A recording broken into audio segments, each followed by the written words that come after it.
Google is massive, number 8 on the Fortune 500, and the company has taken over society. Almost everyone you know probably searches for stuff on Google, stores files on Google Drive, and sends emails on Gmail. Google is such a dominant force that you may think that no one is going to challenge them. Well, you would be wrong. See, there's another service that has dared to go against the almighty Google, and the name of this service is Proton. And they offer something unique: privacy and security. Gmail has had privacy concerns, and it is not known for its security.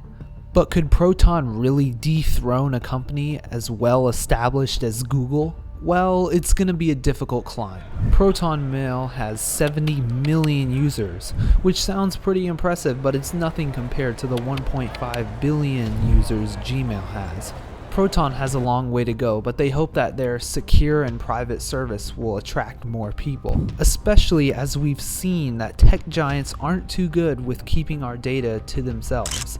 So let's look at Protonmail more deeply. What's so different about it? Well, first of all, it has end-to-end encryption, something Google has said that they are going to add to Gmail, but it still hasn't happened. End-to-end encryption makes sure that the message you send can only be seen by the person you're sending it to and not intercepted along the way. Another thing Protonmail doesn't do is logging your IP address, except in what they call extreme criminal cases, which we'll get to later. Gmail, on the other hand, does log your IP. Another interesting, unique feature Protonmail has is self-destructing messages, and it's exactly what it sounds like. The email you send to someone will no longer be available in a set amount of time. One thing to know is that the timer starts as soon as you send it. So if the recipient is like me, they may never see it because they don't check their inbox. It even works if you're sending the email to a non-Protonmail user, such as a Gmail account. The email would just be blank instead of deleted, but it's yet another security feature. By the way, if you're enjoying this video so far, you might want to subscribe. Finally, they also have servers in Switzerland, which has some of the strictest data privacy laws. They not only offer an email service, but they also have a calendar, VPN, and file storage service. So their offers sound pretty enticing when just looking at those features, but when seeing whether they could challenge Google, Proton has two big problems. First is convenience. Everyone uses Google, and Gmail and Google Drive are everywhere.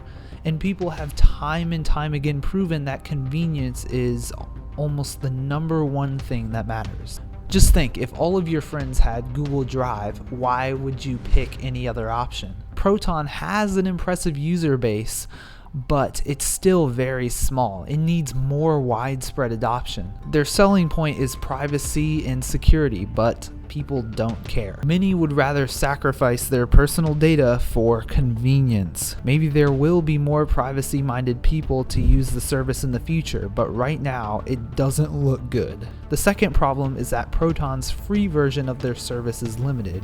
You get 1 GB of storage space compared to 15 GB on Google.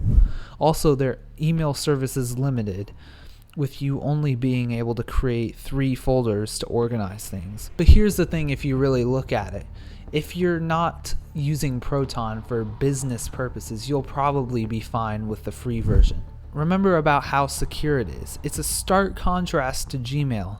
Gmail has long had privacy scandals. For example, in 2018, Google developers and outside firms read 8,000 emails to develop their software. They stopped doing it, but that means that they have the ability to read your emails. With data breaches such as the one that exposed over 50 million Google accounts, Google shows that they don't have the best hands when it comes to holding your data.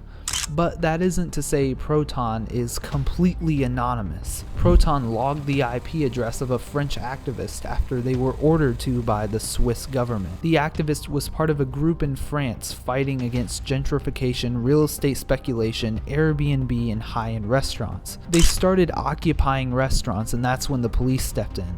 When they published an article on an anti-capitalist news site, French authorities wanted to know the identity of a Proton account the group was using to communicate. Proton, the company, then made it clear that they were complying with the Swiss order and not with the French. The CEO even said that they're required by law, if there's a crime committed, to reveal the identity. So if you think Proton is good for criminals, that's not the case, because criminal cases is the big exception in their policies. So all in all, Proton definitely offers a unique service that helps people. However, the price for better features and the lack of convenience is holding it back. Google's establishment in the online space is going to make it extremely difficult for Proton to gain significant ground. If you like this video, you might like the video on your screen right now.